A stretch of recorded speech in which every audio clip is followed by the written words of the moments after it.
They found a strange man crouched in the corner, shirtless and staring at the wall, not moving. He was clearly homeless, possibly high on some kind of drug, but suddenly the noises made sense. It turns out that the basement was home to a homeless encampment, a large-scale resting place for people who have nowhere else to turn. But that was enough to make Urbex say it was time to leave, if they could still find the exit. Dog's GoPro captures strange sounds in Michigan forest. A man and his dog were hiking through the Huron National Forest in Michigan. The man had fixed a GoPro to the dog, hoping to get some cool and unique footage from his pup's POV. The man had a history of hunting for Bigfoot, always hoping that he would one day get the legendary creature on camera. So far, he had been unsuccessful. But the man never once gave up hope. This could be the day. But he couldn't have anticipated he would get something far, far stranger. As the dog fished around the forest looking for something fun and interesting to play with, a bizarre sound rang out across the woodland. A strange shriek, inhuman and frankly unsettling. I don't know what the hell that is over there. Alright, get away from there.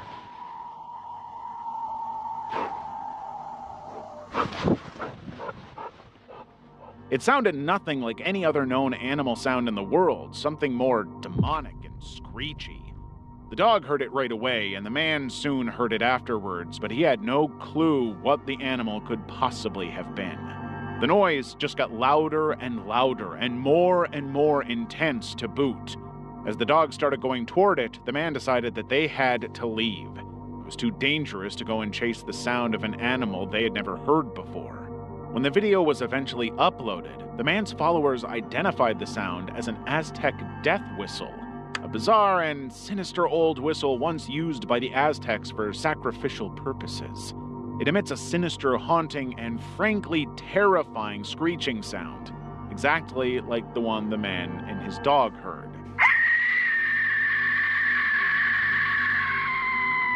But whether this was all one big prank or something more sinister and intense, we're still not clear on that. Daniel O'Neill's camping encounter. In 2023, Daniel O'Neill, the creator behind the YouTube channel English Woodsman, was making what he thought would be a pretty typical camping video. He had ventured into an area he was not super familiar with, that he had never really visited before, hoping for a totally different kind of video. Daniel had specifically chosen his location to be far from the nearby cows, right in the middle of the woodland for some peace and quiet. But as he set up all of his recording equipment, he started to feel unsettled by something he had heard. Hello?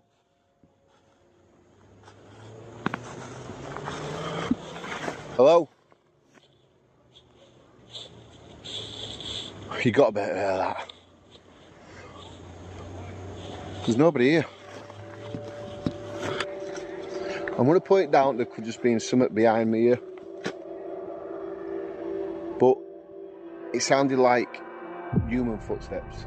While he was walking, he heard a strange noise, what seemed to be human footsteps beside him. But it was all on his own, and if there had been someone walking near him, he would have been aware of it. The overthinking was bothering him. He couldn't spend an entire video obsessing about it. The noises didn't stop, not for a second. After his tent was set up and he was inside, he suddenly heard another mysterious sound outside, what seemed to be someone walking past his tent. He dismissed it again, convinced that he was now just hearing what he wanted to hear, but when he played back the recording, he confirmed that the sound was real. Yet, nobody was in the area. By this point, his anxiety was rapidly increasing, noticing more and more bizarre noises outside of his tent. But every time he checked, he saw nobody nearby. And the sounds picked up on the recordings seemed impossible. Dry footsteps, despite the wet, muddy conditions. No matter how much he convinced himself that he was just hearing things or making it up, Daniel kept hearing the noises. He knew he had to find another spot to camp outside of the woods. He later described the noises that he had heard as being animal-like, but impossible to describe in any more specific way. All he knew was that he had to get out of there as quickly as possible. He would never come to know what the noise was. Level 3. Fake cop traffic stop. It was just after midnight on a September night in 2019, and an Albuquerque Police Department officer was driving home when he noticed what seemed to be a traffic officer conducting a stop near 4th Street and I-40. The traffic cop had pulled over an SUV and was in the process of interrogating the driver, but something about it rang strange to the APD officer. For one thing, the traffic stop officer wasn't driving a regulation vehicle, he was driving a civilian car with red and blue flashing lights. For another, he was wearing plain clothes with nothing even remotely police-like other than a strange star-shaped badge on his belt. And the biggest and strangest issue of all, he just happened to look very young. The APD officer decided to approach the traffic cop and get some answers, believing that he would have identification that could clear the whole thing up. The traffic officer introduced himself as Brendan Wazinski, a cop that had worked for the Bernalillo County Sheriff's Office for 3 years. He had stopped the SUV for allegedly traveling at 120 miles per hour on the highway, but something was still really, really off. And the more that he questioned Officer Wazinski, the more that feeling continued to grow. Officer Wazinski couldn't produce proper identification. His birth year, 1994, didn't match the registration of his vehicle, suggesting that wasn't his car. And he wasn't wearing appropriate police attire or equipment. Only at this point did Wazinski admit that he was not, and had never been, a cop. Alright. I'm just gonna be straight up honest with you, I'm not a cop. Okay. Okay. I'm just gonna be Where'd you get that badge from? I bought it offline. Okay. Do me a favor, stay in here, okay? For a second. He had purchased the badge online and fabricated his story about being a deputy, expecting to get away with it and secure a bribe from the people he was pulling over. Wazinski was arrested and charged as an adult with impersonating an officer. During questioning, he changed his story multiple times, at one point claiming the badge belonged to his deceased father, a claim the sheriff's office couldn't verify. In the end, all that they knew was that Wazinski had lied about being an officer, but everything else remained a total mystery. Fishing next to an active dam. In 2022, a YouTuber called Skylar, or The Sky Life, decided to make a fishing video. But he wanted to go fishing in a unique and different spot, settling on a bank next to the very active Phoenix Dam. The signs all over the area had warned of danger, urging people not to fish in the water. The official guidance was that there would be 3 loud sirens signifying that the dam was about to release and flood, but Skylar didn't care. He thought the odds of that happening were so low that it was almost irrelevant. At first, Skylar's experience was incredible. After a series of failed fishing attempts, he was getting a whole bunch of impressive catches. Smallmouth and largemouth bass were coming in left and right, and he believed he was about to catch a real big one. A giant, unidentified fish that nobody had seen before. But the fishing trip was suddenly interrupted by a loud, blaring noise. A siren.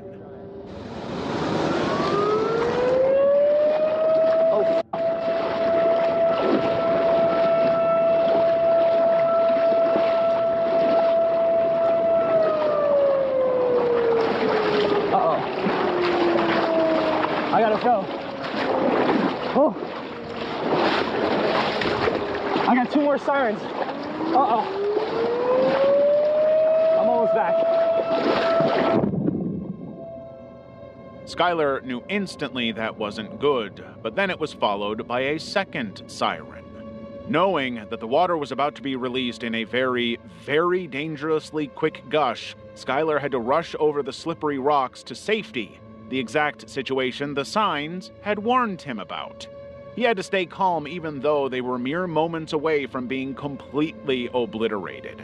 When he finally got to safety, he realized that there was no third siren coming.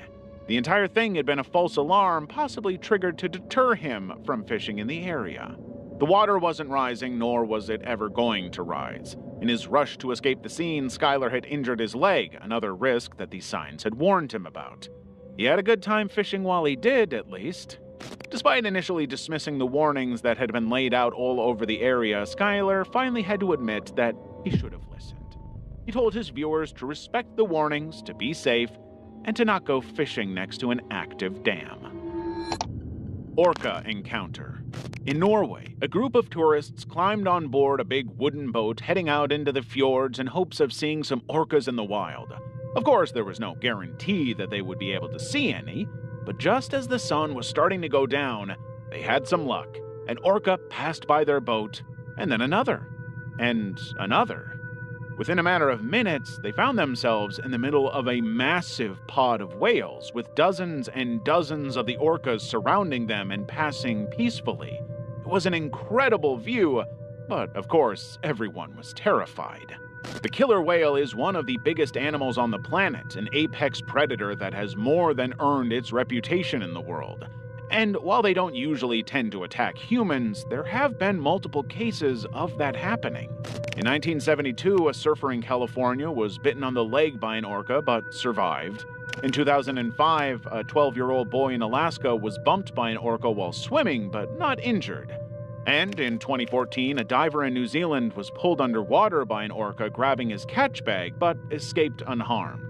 All other cases of humans being attacked or killed by orcas have happened in captivity.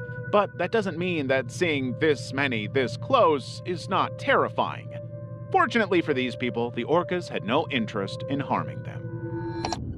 Hidden basement discovered. A man had recently moved into a studio apartment in England, having agreed to rent it without even seeing it once. The cost of living in the UK had skyrocketed, and all he really wanted was a small, nice space for an affordable amount. But when moving day arrived and he came to see his new home for the first time, he started to realize exactly why the rental price was so low in the first place. The whole vibe of the place was strange. It was a beautiful old building with high ceilings, a 19th century monastery-type design with mirrors everywhere. But the bedroom was so small that he couldn't even stand up. But none of that was anything compared to the strange handle in the floor.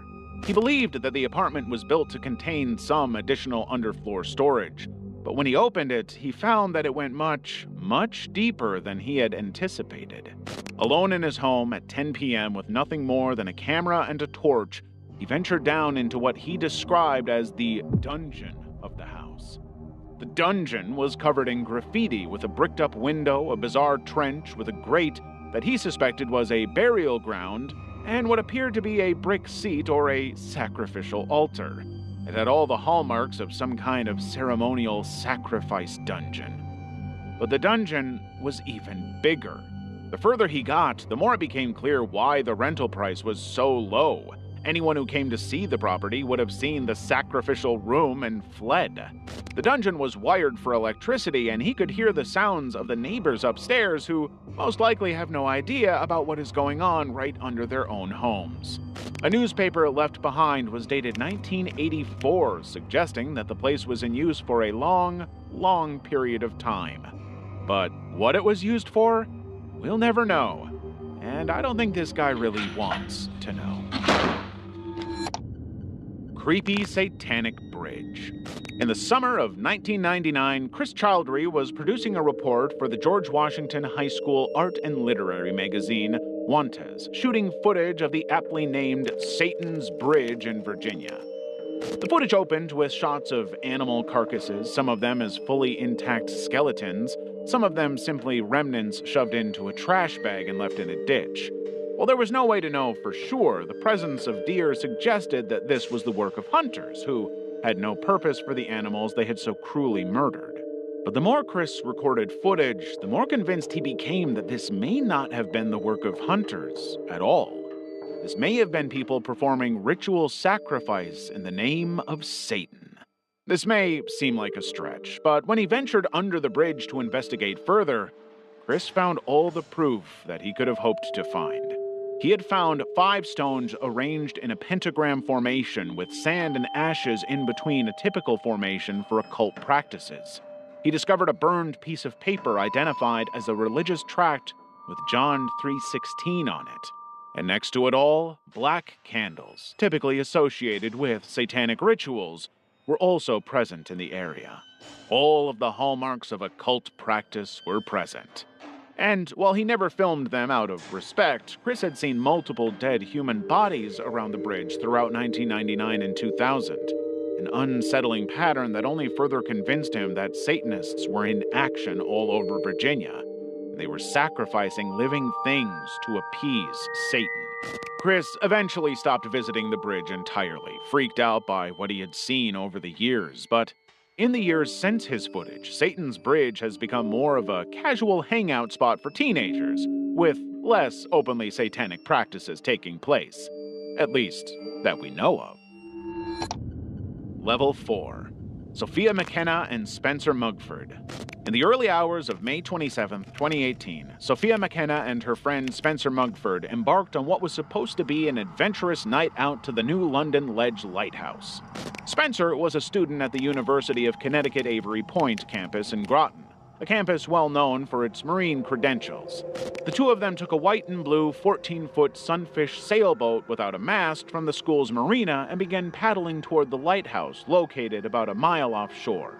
Around 2 a.m., Spencer posted a photo on Snapchat showing Sophia at the lighthouse. This would be the last known communication from either of them. Between 2:05 a.m. and 2:09 a.m., Sophia's mother, Michelle McKenna, received 7 missed calls from Spencer's phone. Unfortunately, she was asleep and didn't see them until later. When neither Sophia nor Spencer were heard from the next day, their families filed missing persons reports. The Coast Guard, along with state and local agencies, launched an extensive search operation covering 2,025 square miles over 71 hours. 2 days after their disappearance, the hull of the boat they had used washed up on a beach in New York, but they were nowhere to be found. On June 8, 2018, a boater made a grim discovery. Spencer's body found floating in the water about 2 miles south of Avery Point. The cause of death was determined to be drowning. Despite extensive searches, Sophia has never been found. At the time of her disappearance, she was 5'9", weighed 130 pounds, and had brown hair and blue eyes. She had several distinctive tattoos, including phrases on her foot and ankle, a crescent moon on her waist, and cherry blossoms with a butterfly on her shoulder. All distinctive, easily recognizable traits. None of them were seen. Investigators theorize that after docking at the lighthouse, the boat may have come loose. Spencer, a strong swimmer, might have attempted to retrieve it, but struggled in the cold, dark waters. Sophia, not being a strong swimmer, may have tried to help him, leading to both of them getting into trouble. The disappearance of Sophia McKenna remains a mystery. Her family continues to hold on to hope that she might still be alive, maintaining a Facebook group called Finding Sophia McKenna to keep her case in the public eye. Missing kids in the woods. In late September 2021, 3 young children aged 2, 6, and 7 went missing in the Sam Houston National Forest near Montgomery County, Texas. The children had taken a commonly used trail connecting their homes, but diverted from the path to play in a dry creek. When they were done, they soon realized they were lost. The Montgomery County Sheriff's Office received the initial report of the missing children around 7:55 p.m. on Thursday, but as night fell and rain set in, concerns for the children's safety grew. They had to be found quickly, or they might not be found at all. A large-scale search operation was launched involving law enforcement agencies from several jurisdictions, fire department personnel, Montgomery County Search and Rescue, helicopters, drones, and canine tracking dogs. Throughout the night, search efforts continued in the dense forest area, searching in every single area they could. The children, following advice their parents had given them, took shelter under a fallen tree and stayed in one spot, waiting for help to arrive. On Friday morning, a local volunteer familiar with the forest set out to search for the kids. Around 9:30 a.m., he located the children in an area at least a mile from where they were thought to have entered the forest. Initially struggling with poor cell service, the volunteer eventually contacted 911. Dispatchers triangulated his position and directed Sergeant Jason Smith of the Montgomery County Precinct 2 Constable's office to their location. Body cam footage captured the moment Sergeant Smith found the children and the volunteer. Ain't Jesus good? He's good. Kids, I'm the police. Are y'all ready to get out of the woods? Come on, buddy. Let's get out of here. You got cheeseburgers in your car? We're going to get something to eat. Okay? You want to hold my hand? We'll get out of here? Cold. Come on. Cold. Smith led the group out of the dense forest using his phone's compass for navigation. When his phone stopped working, he had other responders activate their sirens to guide him in the right direction. After about a 20-minute hike, they emerged from the woods and reunited with the waiting first responders. The children were evaluated by Montgomery County EMS personnel and confirmed to be uninjured before being reunited with their relieved families, marking a massive victory for what could have been an unimaginable tragedy. GoPro captures sounds in a cave. The action-adventure twins had hit on something big. In the middle of nowhere, somewhere in the Appalachian Mountains, they had found an inexplicable pipe in the middle of the forest. Now they were back to find out what exactly was inside.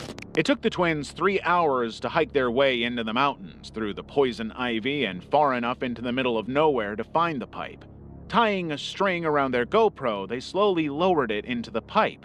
But, much to their surprise, it just kept going, and going, and going. The sounds they got were nothing special, just the sound of metal for a while. But then everything changed. They could hear water down there. But whenever they shined their flashlights into the pipe, all they saw was another pipe at the bottom, one that the GoPro never seemed to hit. The twins were convinced that there was some kind of cave system below, some river or small body of water, but the weirdest was about to happen. The GoPro began to pick up strange sounds, inexplicable heavy breathing and footsteps, as though the GoPro had landed right next to somebody.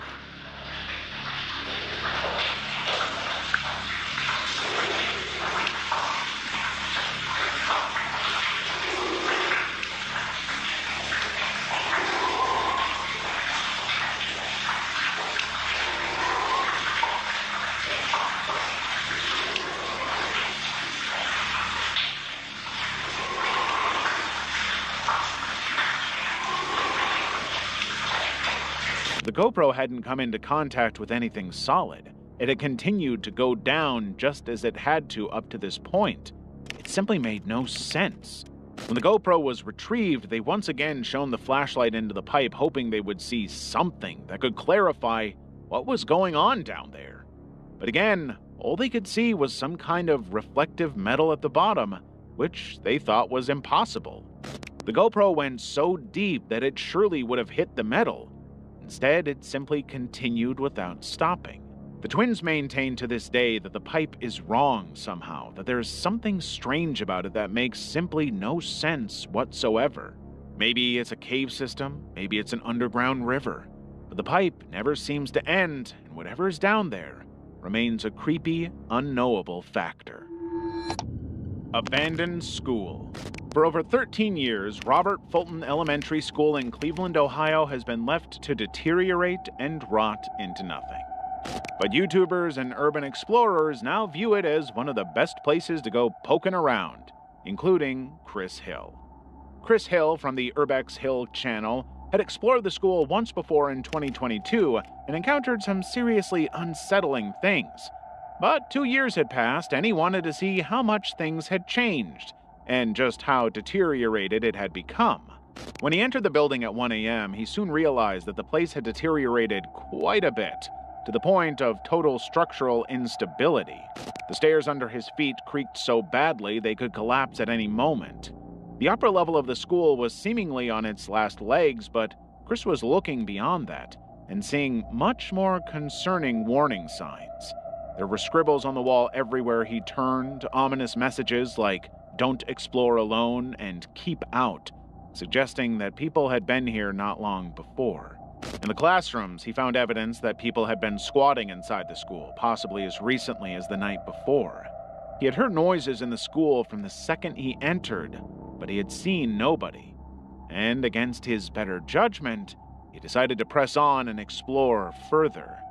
Unfortunately, he was about to encounter the one thing that he could never have counted on: a screaming man.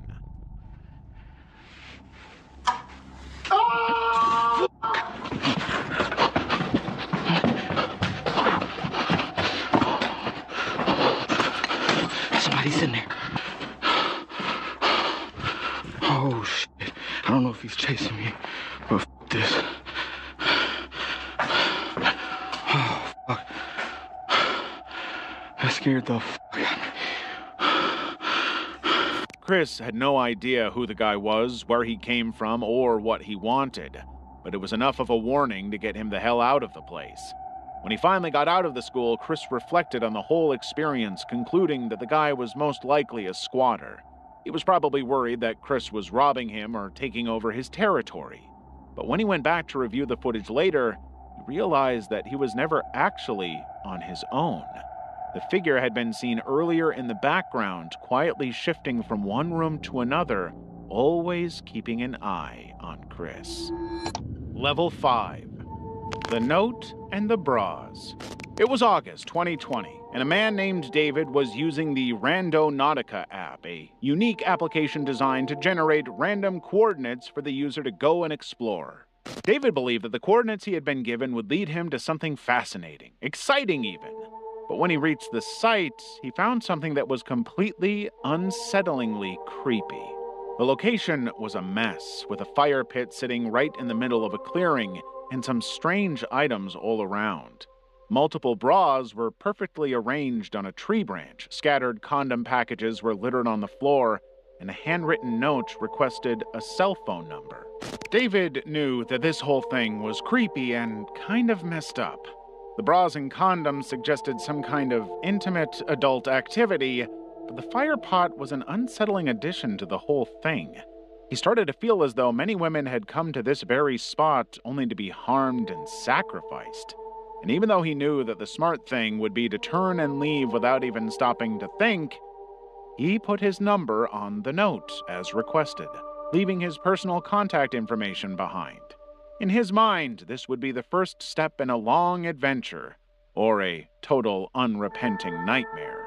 David didn't hear anything back for a while. He thought that the whole thing was totally futile, some weird prank that would never go anywhere. But then, out of the blue, he got a text message from an unknown sender. When he opened the message, David was horrified and deeply unsettled to discover that the sender had sent him his own home address.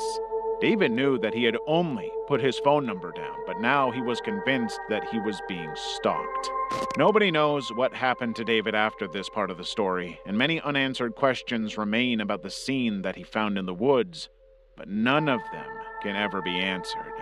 And those who do know the answers likely aren't around anymore to share them.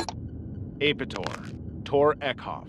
Tor Eckhoff, or Apitor as he was better known on YouTube, was a massive social media star. With a 1.2 million strong following on YouTube and content with over 389 million views, he had made a name for himself by showing off travel videos showcasing the beautiful landscapes of his home, Norway. But Apitor was not just your run-of-the-mill travel content creator. He wasn't interested in only showing the gorgeous landscapes of his homeland.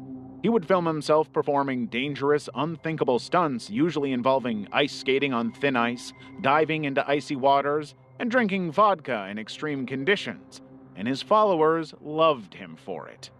One day, he posted a video titled, "I am not dead, I am 57 today." It was his 57th birthday, and he was doing basically all the stuff that his fans came to his channel for. He was immersed in what looked like a freezing outdoor bathtub, drinking vodka straight from the bottle. But what the fans didn't know is that this would be the last time he would ever be seen. On November 22nd, 2021, Eckhoff was filming a video at Jakobs Dam near the town of Kongsberg, Norway. The video was going to be one of his usual stunts, seeing him skate on frozen lake water. But today, the ice broke and pulled him into the freezing lake water.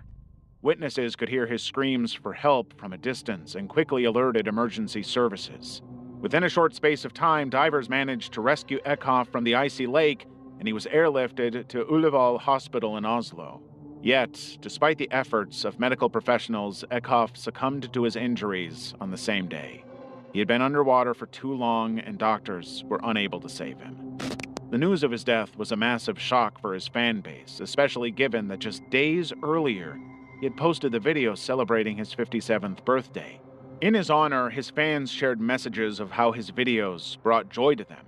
His partner, Tove Sharven, shared a heartfelt message on Facebook describing the loss as indescribable and thanking Eckhoff for the memories they shared. He was no longer alive, but his memory would never die. pilot crash. It was November 2019, and a student pilot was flying alone in the single-engine Cessna 172. The Cessna had long been described as a friendly plane to fly for a new pilot, but something was going very wrong with this one. On the approach to landing at North Perry Airport in Pembroke Pines, Florida, the pilot was experiencing difficulties. The landing procedure wasn't going as smoothly as it typically did. When the wheels eventually hit the tarmac, the plane immediately veered right off the runway, sliding into a grassy area right next to it. The pilot couldn't seem to stop the plane as it hit and damaged 2 airport signs until the plane eventually came to a powerful stop. Local police and fire rescue teams immediately responded to the scene when the crash was reported, with the sheriff's office coming in to give their guidance too. Miraculously, the student pilot had survived, managing to exit the aircraft without any emergency help required. But he did suffer some injuries in the crash, which was officially deemed by authorities to be minor. As a precautionary measure, emergency services transported the pilot to a local hospital with what were described as non-life-threatening injuries. But as it turns out, this was not the last crash to take place at North Perry Airport. Since this incident in 2019, multiple other planes have crashed at the runway, suggesting a sinister and eerie pattern of misfortune. And not all of them have been so lucky. In 2022, an instructor and a student both died in a plane crash on the runway. In 2023, another student pilot survived a near-fatal crash, escaping with spinal cord injuries. And in 2025, a plane landed on its roof after crashing in a freak accident. Every single incident has been on the same runway, always in broad daylight and in perfect flying conditions. Many have come to believe that the airport has some unique curse on it, seemingly the only explanation for so much misfortune. Level 6. Body stain in an abandoned house. It was 2020, and urban explorer Rhythm Rider was about to delve into his latest exploration target, an old abandoned home that once belonged to a woman who died under mysterious, tragic circumstances.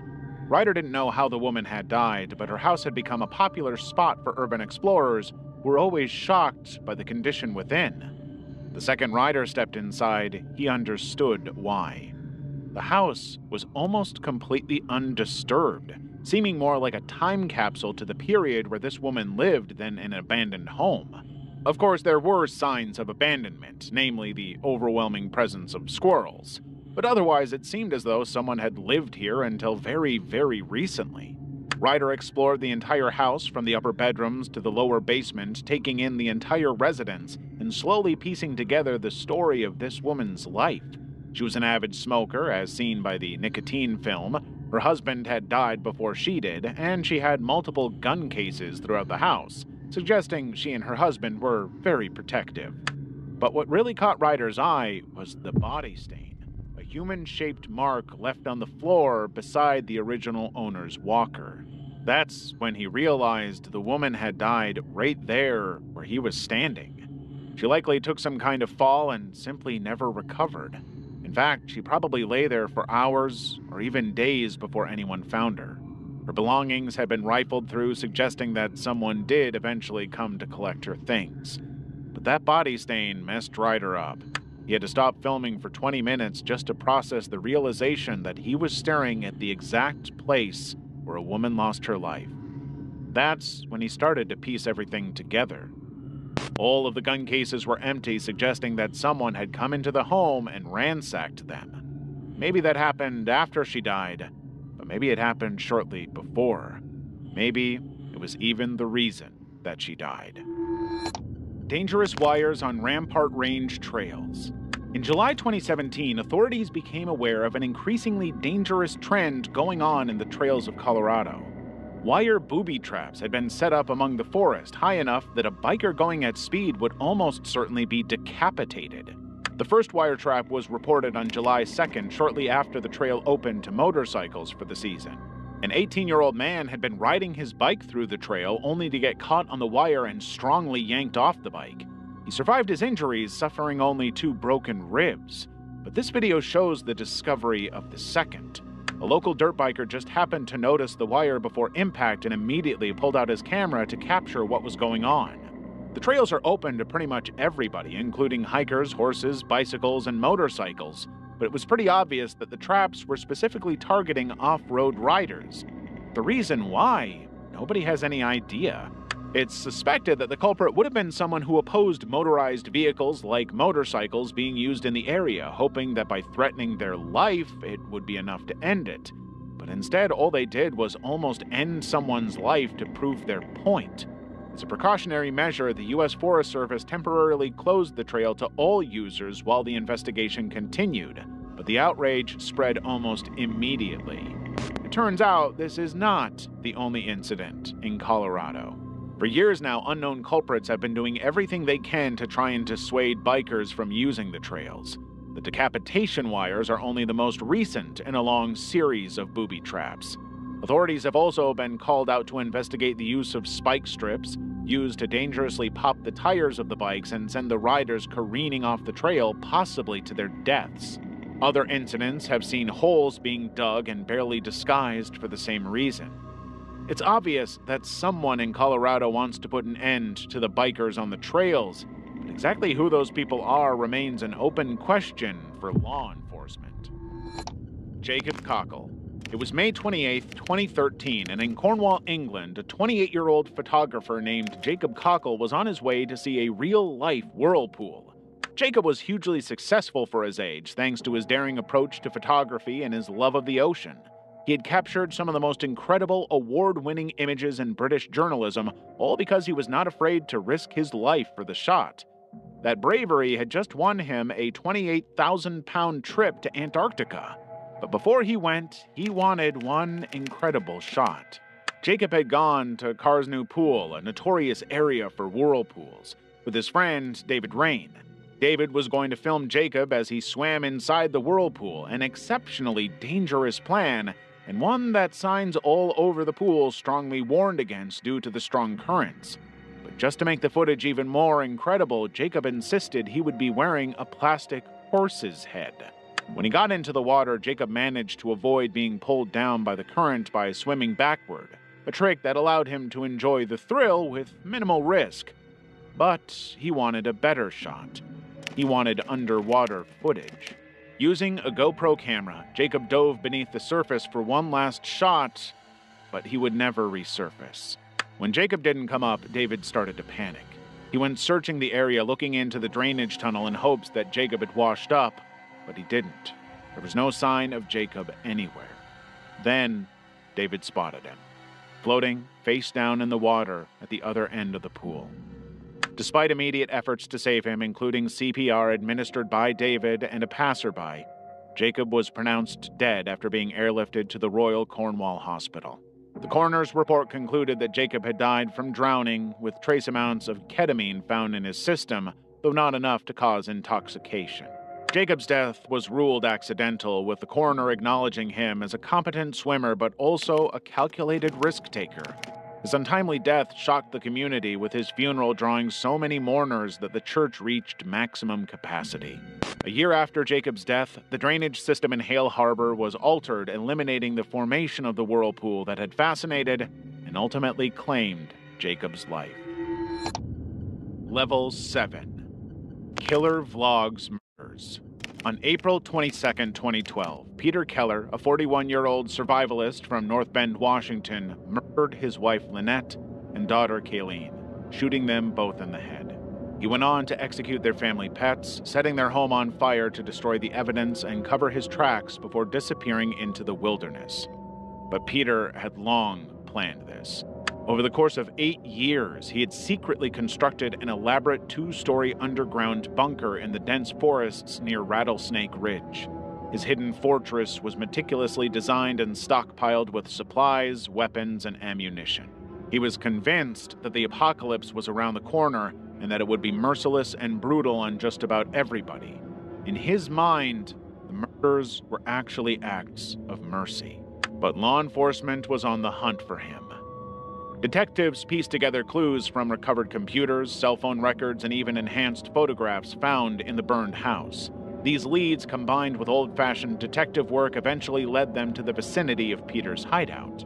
Peter's bunker itself was a marvel of DIY engineering. built 20 feet into a hillside, it featured log cabin walls, multiple levels, and was equipped with a generator, police scanner, and various survival gear to prepare himself for the eventual apocalypse. Now, as authorities closed in, a tense 22-hour standoff ensued.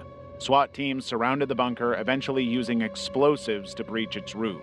On April 28, 2012, they entered to find Peter Keller dead from a self-inflicted gunshot wound. But it wasn't until he had died that the police found the most disturbing piece of evidence yet, a video diary that Peter had recorded around 2 weeks before the murders. The videos showed Peter casually discussing his plans to drop out of society and acknowledging the possibility of his own death, stating, "I can always shoot myself, and I'm okay with that." Ultimately, everything that Peter said he would do, he went on to do. At no point did he ever hesitate on his plan. It's pretty clear that he always intended to do this. Whether or not he truly believed in the apocalypse, however, or just used it as an excuse, is unclear. Elaine Campione tape. On October 2nd, 2006, Frances Elaine Campione was recording a video about her failed marriage. When she was 20 years old, Frances moved to Ontario, met Leo Campione, and married. But their relationship deteriorated, leading to a bitter divorce and custody battle. This video saw her aggressively expressing her hatred towards Leo, claiming that God was taking care of the children that they shared. The ominous words were intense, but the reality behind them was far, far worse. After the 3 years of physical, emotional, and mental abuse that I endured tremendously by Leonardo Campione, and in the past year from Anna and Diego Campione, the mental and emotional abuse, which wouldn't stop, and I had CAS keep bringing these two people into my life over and over again when I kept telling them the amount of mental and emotional abuse it was causing my 3-year-old daughter Serena and I and Sophia. It was horrible and uncalled for. And I want justice to my family for what they've all done to us. I cried out for help. They should have charged him for the assaults he did to me, the assaults he did to my oldest daughter Serena, and they did nothing for us. Their 2 young daughters, Serena and Sophia, no older than 3 years old, were both dead. Frances had drowned them in a bathtub of their apartment for no clear reason whatsoever. After the drowning, she had dressed the girls in pajamas, posed them on a bed, and attempted suicide herself, but she wasn't successful. And now she would have to seriously pay the price for the crimes she had committed. Frances was charged with 2 counts of first-degree murder. Her trial lasted 7 weeks, during which her lawyer argued for a not guilty verdict by reason of insanity. The defense highlighted Frances's history of mental illness, including multiple stays in psychiatric wards, suicide attempts, and paranoid delusions. The argument, they said, was that this would always have happened. But the video evidence kept coming back, showing that Frances was psychologically there, very conscious that what she was doing was wrong, and done with the intent of hurting her ex-husband. On November 5th, 2010, a jury found Frances guilty of first-degree murder. The verdict indicated that despite her mental health issues, she was always aware that murder was wrong. Frances was sentenced to life imprisonment with a minimum of 25 years before parole eligibility. Frances filed against her convictions, but in 2015, some of these were denied by the Ontario Court of Appeal. In a controversial move, Judge Alfred Stong, who presided over the trial, made comments after the verdict suggesting that if he had the power, he would have overturned the jury's decision. He implied